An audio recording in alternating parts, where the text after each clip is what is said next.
નમસ્કાર, આપ જોઈ રહ્યા છો સ્પાર્ક ટુડે ન્યૂઝ।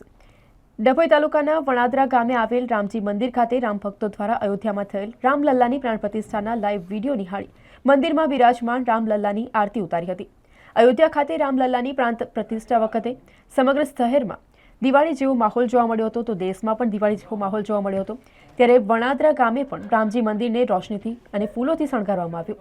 રામલલ્લાની પ્રાણ પ્રતિષ્ઠા સમયે વણાદરા ગામના રહીશો મોટી સંખ્યામાં રામ ભક્તો એકઠા થઈ મંદિર ખાતે રામધૂન બોલાવી અને શ્રી રામના નારા સાથે રામલલ્લાની પ્રાણ પ્રતિષ્ઠાને વધાવી લઈ ભક્તિમય માહોલ જોવા મળ્યો હતો।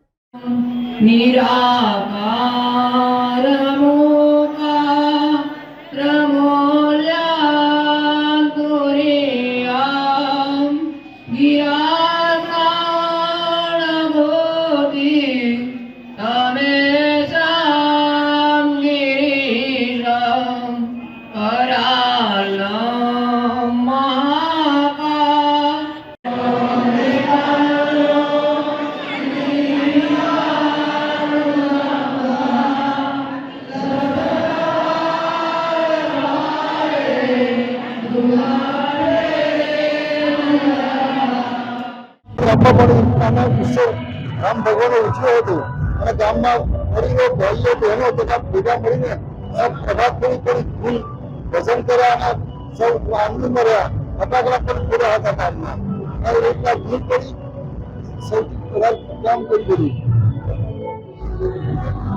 આ ભાવ ઉત્સવથી જમાવા કરે બધા ગામના લોકો સૌ ભેગા મળીને ભાવ ભક્તિ ભજન કર્યું। રામ ભગવાનની જય જયકાર પોકાર કર્યું, જે રીતના અયોધ્યામાં કર્યું એ રીતના ગામ વણાદરામાં પણ એ રીતના રામ પ્રતિષ્ઠા કરી તો ગામ શું હતા ભગવાનની પ્રતિષ્ઠા કરી। જય શ્રી રામ, બધાને મારા હૃદયપૂર્વક જય શ્રી રામ। અયોધ્યામાં જે રામ પ્રતિષ્ઠા મહોત્સવ અત્યારે આપણે માહોલ જોઈ રહ્યા છીએ, એવું જ અમારા ગામમાં ભલે નાનું કામ છે એમાં ઉમંગ ગૌરવ નાનાથી મોટા બાળકોની વડીલોની માટે બહુ આનંદ વિસ્તાર છે। અમારા અમે પ્રભાત ફેરીના પછી અહીંયા અમારે બધે પ્રોગ્રામો છે, મહાપ્રસાદ છે, મહાઆરતી છે અને લાઈવ સ્ટ્રીમ ઉપર અમે બધું યાદ કર્યું। બહુ સરસ એવું છે કે અમારા નરેન્દ્ર સાહેબ છે એ અમારા ગુજરાતના છે અને અમારે બહુ ગર્વ છે, કેમ કે અમારા ગુજરાતના છે એટલે બહુ ગર્વ છે। અમે બહુ મોટું મહાન કાર્ય કર્યું છે અને આજે અમારા હૃદયની લાગણી અને અમારા હૃદયમાં જે કોઈ અમારા સંકલ્પ હતા એમને પૂર્ણ કર્યા છે અને અમારે રામલાલાના દર્શન કાયમે અમે કરતા રહીશું એવું અનુભૂતિ થશે। આજે અમારા વણાદરા ગામમાં એટલો ઉત્સાહ માહોલ છે કે આજે ખરેખર હું હૃદયથી કહી શકું છું કે તેનો કોઈ એના મારા પાસે શબ્દ નથી કે ઉત્સાહ માટે આનંદ માટે મારા પાસે શબ્દ નથી, હું શું કહી શકું।